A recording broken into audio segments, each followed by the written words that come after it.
Hello, everyone, and welcome to this great episode of What's New in Cloud FinOps with myself, Stephen Old, and my friend. Frank Contrepois. I need And that intro, Steve. Come on, you cannot just say I know blank. I just stopped, didn't I? I just stopped. It's because Yes. we don't have the music on at the beginning now, Frank. It throws me. It gets added post edit.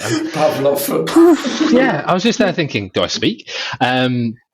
And we've also got a friend of ours who I recently did a webinar with as well, but who is one of my go-to people when I have questions on sustainability and GreenOps that I don't know. So welcome to the podcast, everyone. James Hall from GreenPixie. James, great to have you. Tell us a little bit about you, what you do, and your background. Thanks, Steve. Thanks for having me.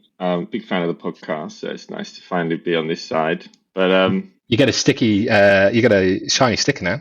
Yes. yeah, my laptop is very clean at the moment, so it needs some stickers. Actually. But yeah, I'm James, head of GreenOps at GreenPixie. What does a head of GreenOps do? From the GreenPixie side of things, we actually do surprisingly little GreenOps in the sense of going in and actually right sizing for people. But what we actually do is more, how do you enable the developers and the FinOps people and the sustainability teams with the data, with the know-how, with the best practices to actually do GreenOps for themselves? Because when you think about it, GreenOps is actually quite intuitive. You just got to use less, use efficiently, think about the actual electricity, not just the cost of things. And there's people out there who are already doing GreenOps and just don't know it. And our mission is kind of find those people, make them the heroes of their own cloud story. And how did you get into it, James? Like, how did you get to be a head of GreenOps? Yeah, well, I've been in IT for my whole career, essentially. I did do chemistry at university, but decided I didn't want to step foot in a lab again. Same as my wife, and exactly the Yeah, same thoughts. She did a placement year and was like, I am never going in a lab again. yeah, exactly. But it taught me a lot of skills around how you're going to need to do a lot of reading, but the analytical side of things and the problem solving I always enjoyed. Um, But it was during COVID, really, actually, when we all had a lot of free time on our hands. I was actually part of a kind of product team at a clinical trials company, and all the clinical trials basically stopped over COVID, except for obviously the ones to do with COVID, which I did actually help with a little bit. So that's a small claim to fame there. But yeah, there was just so much free time on our hands, and our CEO reached out. He needed someone who could read a set of instructions and essentially do what needed to be done. Yeah, I wouldn't say I'm a super specialist of anything, but I'm pretty good jack of all trades, and I'm pretty good at just give me some instructions and enough time, I'll be able to do it. And I kind of started going into the tech and seeing the sustainability world, started looking at the sustainability of websites, and then you had to thought bigger picture. What are the websites built on? It's all the cloud. How do we actually optimize that? Instead of saving a couple grams by, optimizing an image, how do you optimize the server itself and save tons of CO2? And then we found the FinOps world, and we were like, wow, these guys are already doing it. Incredible. And the rest is history. Fantastic. So you actually started with basically kind of almost software optimization for websites, and then realized that was the tip of the iceberg. Yeah, in reality. exactly. Because we're just thinking at clever and cleverer ways to optimize websites, and it's all like, are you caching? Are you using the right kind of images? And it's like, where's your server hosted? And it's like, who is it hosted on? Hosted on AWS. How do you optimize AWS? And then it's like, okay, this is a whole thing actually that will be a lot more impactful, and there's a much bigger market and opportunity as well. And I think it's just a bigger gap where someone needs to come in and make a difference.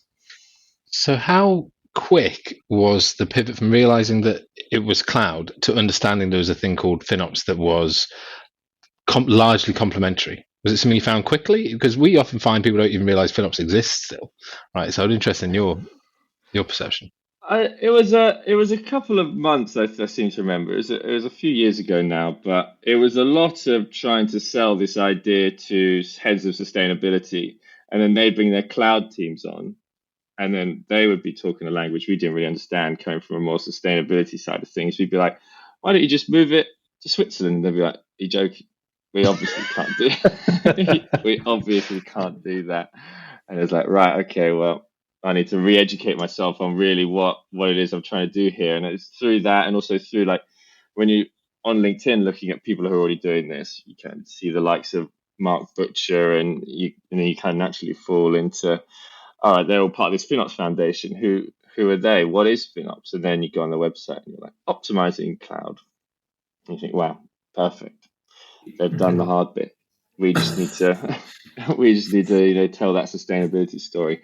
How do we do that? How do we make our data and our practices useful to these FinOps guys? Because they're the kind of heroes, as we see it, who actually want to help enable others to build in the cloud frugally from a cost perspective. But how do you take it a step further to the sustainability? Fantastic. And so in those early stages, sorry, it feels like this is your life, but in those early stages of speaking to engineers and kind of saying, why don't things, what were, before you kind of knew about FinOps and some of the process there, what did you think were, because I think this is often quite a indicative answer to what the big wins really are. What did you see prior to FinOps, prior to cloud knowledge, coming into it fresh as the big opportunities to reduce carbon impact? What changes could be made, ignoring all the technical, which you then got bogged down with over time, being happily ignorant of these things. What did you think everyone should be doing that would massively reduce their CO2? Yeah. Well, I mean, coming in as a bright-eyed sustainability person, it was just like changing regions. It seemed like, and if you don't really know the cloud, you just think you can just choose with a click of a button whether it's US West 1 or EU North 1. And technically, you can. You can click a button and change and put different regions. But it has a whole implication. Oh yeah, well, storage is everywhere, isn't it? That's part of the problem. But yeah.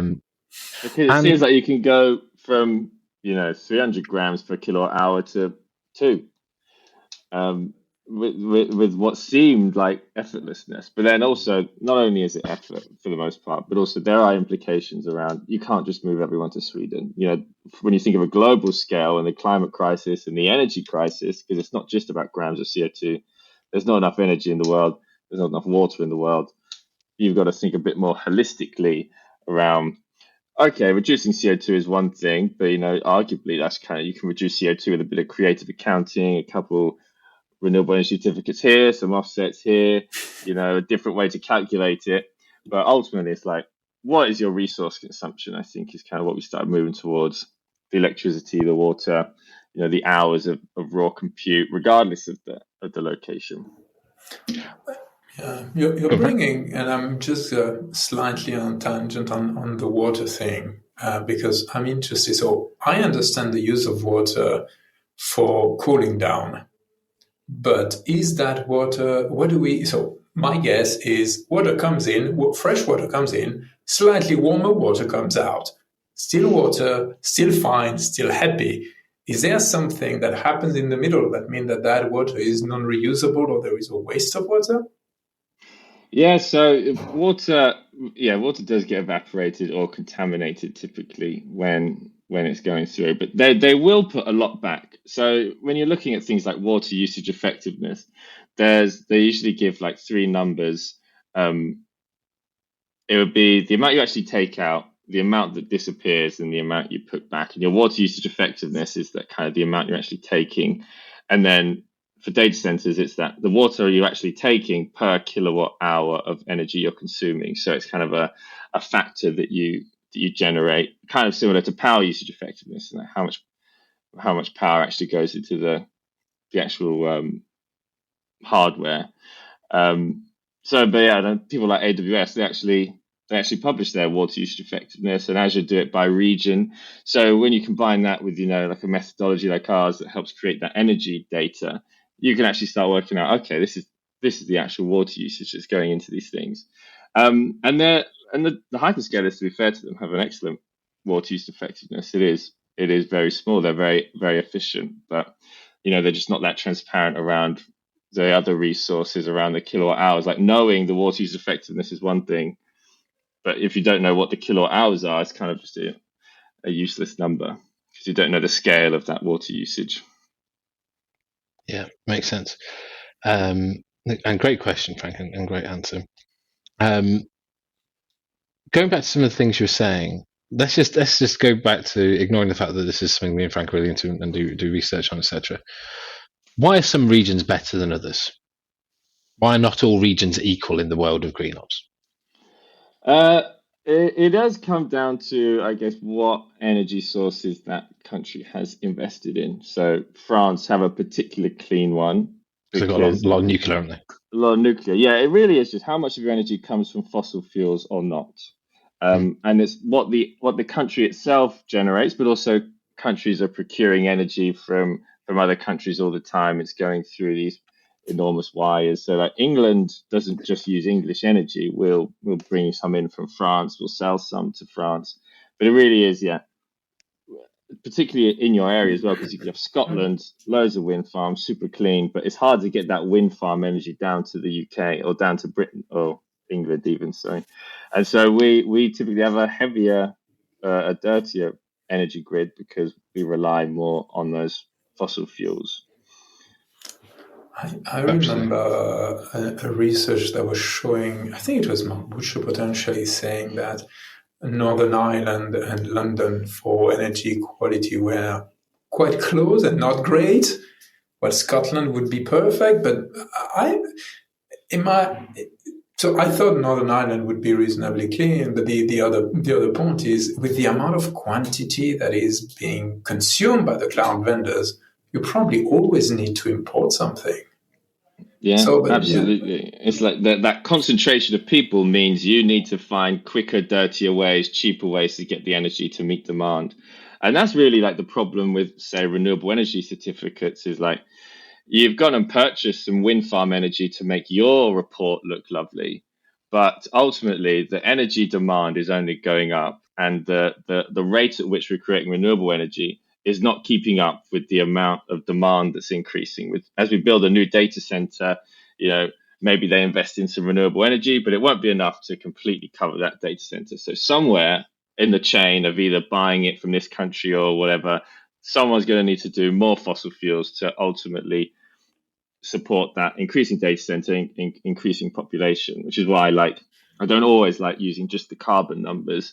Because there's so many different ways to calculate carbon, but there's only one way to calculate your electricity usage, and that is what is the telemetry device saying? And I really like how that's just a very clean number, and if you can reduce that, then you're winning. You're making me thinking, and I'm sorry, last one, and you're making me think about you can on one side you can negotiate extremely aggressively with the country or with the producer of dirty energy as a cloud vendor. But then use the spot price to recognize whatever you've bought as certificate that you're buying green energy. So you have it's almost a trick. You could use that. I don't know if it would be legal, but it's anyway. Those certificates are quite fun. I wouldn't go as far as calling them a trick. But they can be quite misleading. There's plenty of I was saying buying differently. You buy an extremely aggressive price, but then when you need to say, hey, how much is my certificate? Oh, it's 1 kilowatt and it's equivalent of $12. Well, you bought it at 1 kilowatt at $8 because you were aggressive with the poker. It's certainly more. Well, AWS are the biggest purchaser of renewable energy certificates, I think, in the world. So I think they probably give excellent prices for the wind farm to kind of outdo the competition, if anything. So Frank knows this. I think you know, James. I have solar panels and I have a battery and stuff. And the battery I have is a smart battery, which then buys and sells back to the grid based on how green the grid is that time and how efficient the grid is. So I was just looking at what the current grid in the northwest of England in the small town of Lymm is. 28% gas, 26.3% solar, 25% wind, 15.2% nuclear. which is a relatively good mix. So that's counting as green at the moment. Then it's got 2.7% imports, like saying 1.6 biomass and 1.1 hydro. But I live in the quite leafy northwest, which is much closer to both. There's quite a few solar plants that go around it, but also wind plants. There's quite a lot of wind. If we think about where the data centers actually live, the data centers are in London or in Dublin, which is even worse than London, from my understanding, because it has such a high amount of tech and high utilization. And I've heard you speak about, and I've heard people like Mark, who's a friend of the podcast, been on locational versus market data and how important that is in reporting. Can you just explain to the listeners what those two concepts are and why they're so important? Yeah, so the location based is essentially kind of what we were discussing there. It's like, the grid you're using. France uses nuclear energy, so there's a concept called like a green electron, like the actual electrons going into your data center. What is the source of those? And it's typically the grid of that country and the region that you're in. From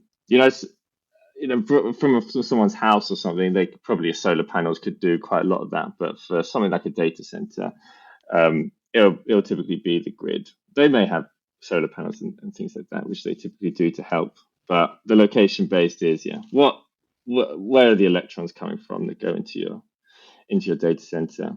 And then the market based is, disregarding the electrons going into your data center, but have you bought 10,000 green electrons from a wind farm in Switzerland, and just saying these are the electrons that go into my data center? And that's kind of where the creative accounting comes in, and why carbon can be a bit tricky, because there's loads of different things you can include in the calculation. There's loads of different ways to do the calculation, and they're all valid as far as the regulations go. Although the new CSRD that's got everyone scared is recommending that people do location and market based at the same time. It's quite funny if you look at someone's CDP disclosures, it'll be like market based 0 tons, location based like 20 million tons or something ridiculous like that. It's good, because if you tell everyone it's 0 already, where's the incentive to actually optimize? If you're if you're on AWS credits, for your whatever you're building in the cloud, why would you optimize it? It seems like you got just unlimited money in there, so you might as well use the biggest servers. But then, if they eventually run out, you're going to be in a lot of trouble. But without the incentives there and an actual real kind of value for people to try and look at and optimize it, it kind of muddies the story a bit, which is why we prefer the location based when it comes to convincing people to optimize. Earlier on, you talked a little bit about the shortage. I think most people aren't aware of this, right? We talk about it quite a bit, but explain what you mean by that, but the implications it's having on both energy shortage and water shortage, and what some of the biggest impacts on that are, things like AI, etc. So from an electricity shortage point, then there was an article, I think, in the last couple of months that just said we cannot buy more houses, we can't build more houses because we can't get enough electricity to take off the main grid to actually power these houses, because there's a capacity that we've reached, until we're able to produce more electricity, these houses, without having to take it away from somebody else, can't be built, essentially. And it is a problem, especially around like where you're building wind farms to create more energy. They can only create so much energy, but also when there's a windy day and someone doesn't need that energy, you can only store so much. Yeah, exactly. It just needs to dissipate into the ether. So the most reliable, constant source of energy is unfortunately fossil fuels. Because you can burn those 24/7, but we're trying to move away from those. But then you've got data centers being built. I think Labour have decided that data centers are like critical infrastructure, so we can probably see a lot more data centers being built in the UK soon. And with AI as well, everybody using it, and the energy hungriness of them, it's only going to get worse, really, unless everybody starts drastically and desperately optimizing how they're using electricity, and not just in the cloud, but everywhere. But we've got to focus on the one area we could make a difference. Can't fix everything. There was an article in, I can't remember if it was Computer World or something, that I was interviewed for, marketing interview or stuff like this, and it was around that Google and Microsoft had announced that their energy consumption, the carbon, had gone up by 38%, a number around that, and their reasoning was AI, even though they'd had promises around reducing the carbon footprint. And the question I was asked was, should they be surprised by that? Like, is it a surprise? I'm like, no. Like, if if you are running AI, that it's going to use more electricity. And this is one of my biggest concerns, especially like in the FinOps tooling landscape or tooling landscape in general. Everyone's just lobbing up that they've got AI in it. And I'm like, A, have you, or you're just saying it? But B, is it doing something useful, or have you put it in just because you want to say you've got AI in which case you're probably doing something in a really inefficient manner? Sorry, Frank, I think you had a question, pal. Yeah, no, it was mostly on a positive spin. I remember being in Dublin some years ago for a conference which we talked about sustainability, and there was a company that was managing wind farms, and they had exactly the same thing, that when there is wind, you know it in advance usually, but say, for example, if there is wind at night, you cannot do anything for it. So they had an agreement with families or houses that they will heat the water for free at night. And so they will call the people and say, everyone who was having problem paying for electricity or even for water, they say, don't you worry, tonight you're going to have a full tank hot tomorrow morning. So turn it on tonight, we'll make sure it's hot, then you can turn it off and everyone can have a shower. And I thought that was a brilliant way to do it. It's with creativity, you can still get really positive things, and imagination is brilliant. But yeah, it's for data center, there is not much we can do. Well, I've seen a few interesting startups, actually friends with a few of the founders of things like Heater and Deep Green, where they're going to be, I guess, arguably competitors to the hyperscalers, where it's like you can do some heavy computation on their servers, but their servers are located inside someone's boiler or in a public swimming pool, and they'll just go down there using that water as the cooling mechanism, but that heat actually is useful to save electricity bills for families or save on the council's heating bills. So there's lots of interesting and innovative startups, finding solutions. Well, that's fantastic. I hope we see some use of that. I remember one company, I don't know if they've ever managed to do it, they were building a data center, but inside the data center, every rack was inside oil, so that all the heating would affect, all the warmth would go into the oil, and the oil was used to create warm air that was then resold back to the city nearby. Maybe we'll have servers on our stovetops at some point. We'll be able to use them as woks and fry stuff on them. I reckon I could cook on my laptop quite often, to be honest. Yeah, especially if it's a Mac. Although I find with the M chips don't run as hot as the other ones, but yeah, I had an Intel. It was so noisy and so hot. It was quite scary, actually. I agree. You talked a bit ago, and we are going back now because we've gone off on all sorts of bits and bobs around your methodology. And that's one thing that I've always quite liked about you guys, is that you have done something a bit different, and we were talking about how unuseful some of the data can be that exists out there, and you guys have really tried to solve that problem. And listeners, I'm not here to try to sell James's tool to you, but I think it's interesting, even just people learning what the challenges are and what can do. So how did you guys approach this problem of really ineffectual data being shared from the vendors?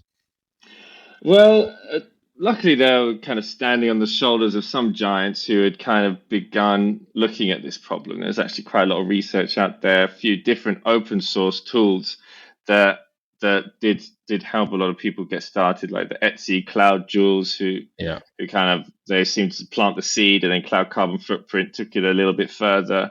And you got other companies like Vista, but just talking to people who are using that, it gets you so far, but then, it's an open source, it's a free project. People aren't spending their entire times trying to really optimize that and make it useful, and doing like user interviews and trial and error, and actually putting that into production and seeing what people need and really putting resource behind it. So that's where we had as a kicking off point. And then it was, through the FinOps Foundation and the data principles that they needed, because we knew this data needs to be useful to the people who affect the change. It's the FinOps and the engineers, and what's important to them is the timeliness and the granularity and the cloud nuance. And so it's like, how can we just make that our Bible? How do we just constantly be looking at those three things and making it more and more useful? But then we started seeing, as we started working with bigger and bigger enterprises, actually, if it's got CO2 in it, the sustainability team are going to be all over it. And so they have their own set of principles around, the greenhouse gas protocols and accuracy and completeness. And they've got all kinds of ISO verifications you can get. And we saw, if we're not pleasing the sustainability teams, as well as the engineers and the FinOps and the executive leadership, if all those guys aren't bought in, then people are going to really struggle to affect a change in their kind of cloud strategies and actually implement GreenOps properly. So really, we just follow those basic data principles all the time. How do we make it more timely or more nuanced? How do we make it more accurate? And could we get another ISO verification to make some sustainability teams' life easier when it comes to implementing it? And that's all we think about, basically. And it really comes from a lot of feedback from our users, because the methodology is never complete, but it's like, hey, there's a new storage tier out, or you're not. One we had a few months ago was that we didn't have an energy difference between a GP2 volume and a GP3 volume, but they said they're trying to do an initiative where they're moving to all GP3 volumes. So could you do some research, and if your data can show that would be super useful to us. Yeah, that sounds like it makes a lot of sense. I'll do the research and see if it makes sense to implement, and we did. And now it tells like another great story for FinOps people who want to save money, but they can use the carbon story to do that. You talked about building on the back of some giants. We were friends with the people that helped create Cloud Carbon.org and stuff, and it's very unfortunate what's happened there, and now that's no longer being maintained in the same way with the same team, etc. But because of the state of the market and stuff now, it seems to me as an outsider that you're still having to do a lot of the research and maths, right, as new things come out to create that. You're kind of having to be at the cutting edge. It would be quite difficult to A, for that to be done in an open source manner, but B, for someone to do that themselves. It is one of the real challenges. That's what I've had. So I used to use CCF. And now I wonder, without, a lot of organizations don't want to be paying for a tool, etc. But it's very difficult to get meaningful numbers, right, in reality, without someone doing this research and making sure it's relevant to new services and all that kind of stuff. And that's something where you haven't spent a huge amount of time. Yeah, we're in the dynamicness that is the cloud, and that's actually the appeal of it, is how quickly things can change in there, and new services and winding things up and down, and new regions coming available. If you're not constantly updating your methodology, within a month or two, it's kind of out of date already. So I do feel for companies who are trying to build it when it's not their kind of core competency. It's like they're a FinOps company, but someone's told them that sustainability is important. So they're like, just get a small group of people to do it as a side job, but it's tough. You get so far, then you realize, okay, I've kind of essentially recreated the open source, but now it's like, we're going to need some really dedicated people on this to start innovating in new ways. And that's kind of what GreenPixie wants to do, is just, if getting a good methodology and maintaining it is the bit that's stopping people from doing GreenOps, then we want to be the people who kind of take that off their hands so they don't have any blockers anymore. And, if we can be cheaper than them hiring 10 people, which I think we typically are, then, it seems like a win-win for everyone. Okay. With the research you've done and the pieces, if you listen to a lot of what is out there, and put out there by, to some extent, people that we know and maybe even sometimes us, you could almost believe that cloud while the cloud vendors are saying cloud is so much greener, you need to move to cloud, the response that gets from people in GreenOps quite often is, it's not that green and all this kind of stuff. In your research, if we were to talk about a like-for-like data center next door to each other, one being a cloud vendor, one running your own, which one's going to be more efficient? It'll almost certainly be the cloud data center. I think there's no denying that cloud data centers are more efficient, because the more hardware you have in there, the better your power usage effectiveness is going to be. The more people you have using it, if you're able to, the more virtualization you have of machines, like the more you can segment it, and the closer you can get to max utilization.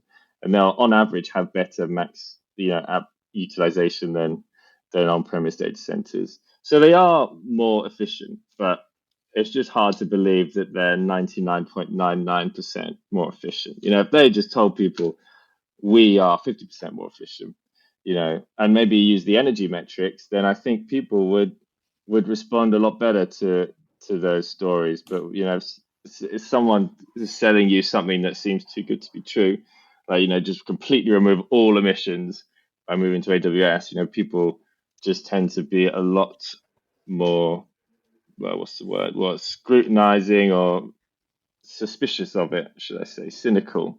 If someone tells you, 99.99% better, that just already sounds like a scam. If you got an email saying something, reduce this by 99% or get 99% bigger.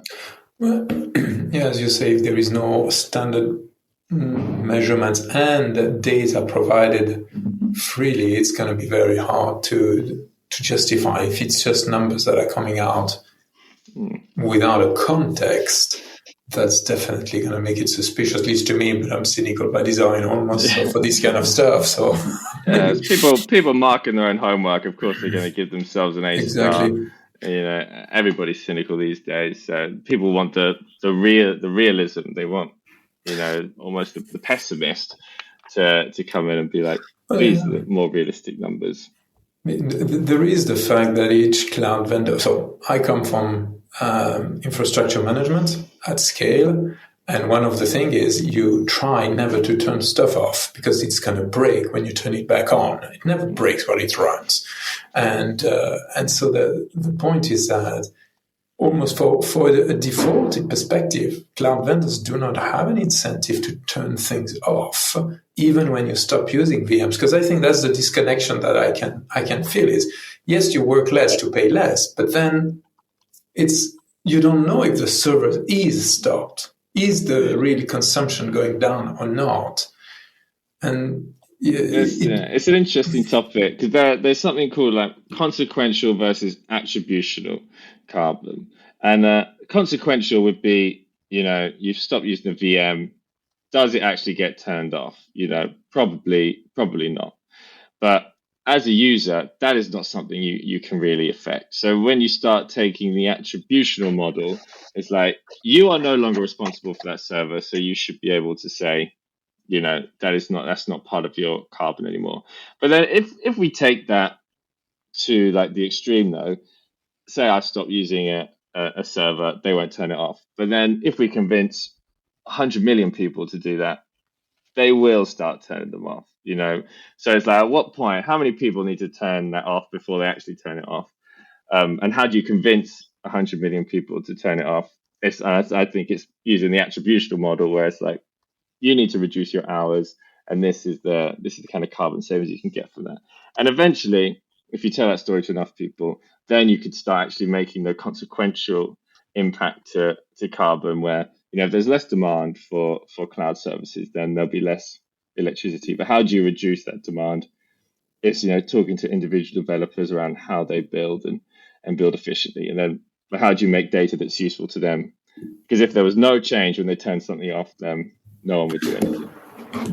Do you know what consumes, from the carbon perspective in particular, but sustainability in general, the most? Because I've heard, yes, compute, but I also heard that just keeping data on hard drives consumes more than all the airlines in the world. It was at that Dublin conference again. So is there something what is the action and the optimization that as the user should focus on first if I care about sustainability. So, yeah, I mean, things that always seem glaringly obvious to me is things like start moving towards graviton and things like that. And if you've not, and from the storage perspective, if you've not got intelligent tiering on, why wouldn't you have that on? It does not cost any more and will automatically take you down to archive and infrequent access. And these things, but from a carbon perspective and energy, it is always compute and storage are the top two, unless you've really messed up your networking and firewalls and that gateway somehow. Then we've seen a couple outliers there, but that creates an interesting FinOps thing. Is like nobody's looking at their cost dashboards, make a carbon dashboard, and suddenly like, oh my god, what has happened to our firewalls? Why are they so messed up? But it's typically the compute and storage. And it is like, how do you start right sizing? Can you start justifying moves to graviton, or and just getting the storage tiers right typically have quite a big effect. And those are kind of the low hanging fruits you'd see from a FinOps perspective as well, once you get past the committed savings plans and things like that. Fantastic. One thing you brought up very quickly in a quick acronym drop was CSRD. And Google what it means. The Corporate Sustainability Reporting Directive, is it? Yeah. Search on Google while he asked the question. Yeah, well, I would never do that. Yeah, no, you're right. Yeah. We're all doing that. And I know, so I was at a conference in Amsterdam last week, and I was at another one in London, and people are beginning to have concerns about this. Obviously, it's been delayed in the past and stuff, but we talk about it because it's something in our world. But for the people who haven't come across it, can you let people know a little bit about, not too much detail, just what you can quickly read on Google, what it is? It's a new reporting directive, essentially, that's going to, based on how big your company is and what your turnover and how many employees you have, and it's going to hold companies to a higher standard of reporting. So it's a bit confusing, but CSRD is essentially implementing something called the European Sustainability Reporting Standards, which is a whole thing around how and what to report. And the overlying themes are a lot more numbers that did used to just be internal reporting are going to have to start being externally validated. So your methodologies that you use are going to have to be a lot more inclusive of things you may not have wanted to include before and more accurate. There's going to be a push towards more Scope 3 reporting and more supply chain reporting. One of the things is you're going to have to start reporting on market-based and location-based.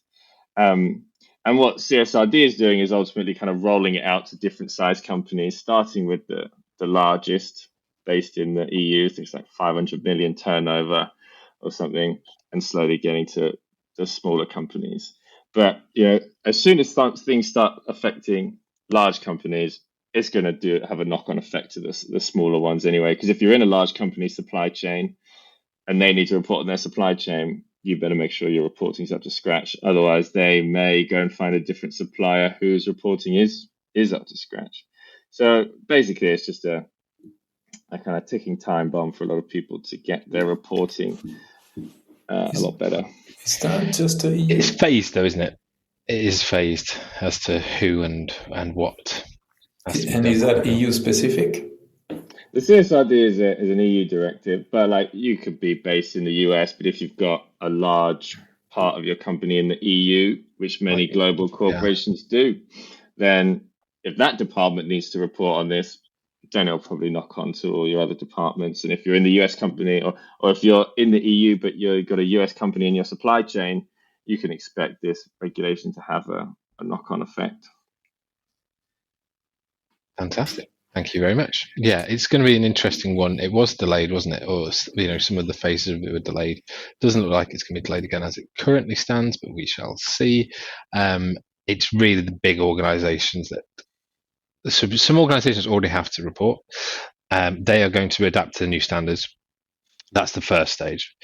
Then there are some new big organizations that don't report, but because of their size will. Then it kind of goes into small and non-complex credit institutions and certain types of SMEs. And then it kind of becomes more widespread over there. And it's kind of a drop every year as to who starts having to do it. So it is going to be on your doorstep. It is well worth getting ahead of the curve so you're ready for it when it comes out, I also think. And cloud is only going to be a part of it. And it's probably not the first part you're going to have to attack either. But it is one of those things where, and this is a question, I'd be interested in your opinion, but I don't know if there is a known answer because there's no precedent set yet. If you have to report your cloud carbon footprint and you therefore go, and let's say you don't know about GreenOps and you go to AWS and you take their data out and you use that to report on your cloud usage, even though by most estimates that is grossly inaccurate, are you at fault? I'm going to be interested to see. I imagine you wouldn't be, but I don't know. Well, you are responsible for your supply chain, so yeah, you are at fault. And I do know companies who have had their AWS numbers rejected by auditors. Really? Because like things like not scope 3 inclusive. But I think it's interesting that the whole auditing process. I think it kind of is sometimes at the discretion of who's the one doing the auditing and the individual circumstances. And I mean, there's a whole thing around materiality as well, where it's like if you're a huge manufacturing company, you probably shouldn't focus on your cloud. But if you're a tech company, the cloud should be probably one of the first things you look at. But for a lot of people, it's scary because it's really difficult to build your own methodology and use one. They don't want to use spend-based. And so that's kind of, those are the people we're trying to help, like make cloud the first thing and easiest thing you can start reporting on with just a bit of automation and a methodology that's pre-built. Fantastic. Right. Well, conscious of time, James, thank you very much. Frank, I thought your questions were brilliant as always. Any final thoughts or remarks, James? Is there anything you feel you've not managed to say that you think would be interesting? No, I think it's a pretty comprehensive conversation. If you're very interested in GreenOps or GreenPixie, you can find me on LinkedIn. I think I'm still the only head of GreenOps in the world, according to Sales Navigator. So I'm head of FinOps and GreenOps, but it's not the same thing. It's just because they're aligned. I need you to change that, ASAP.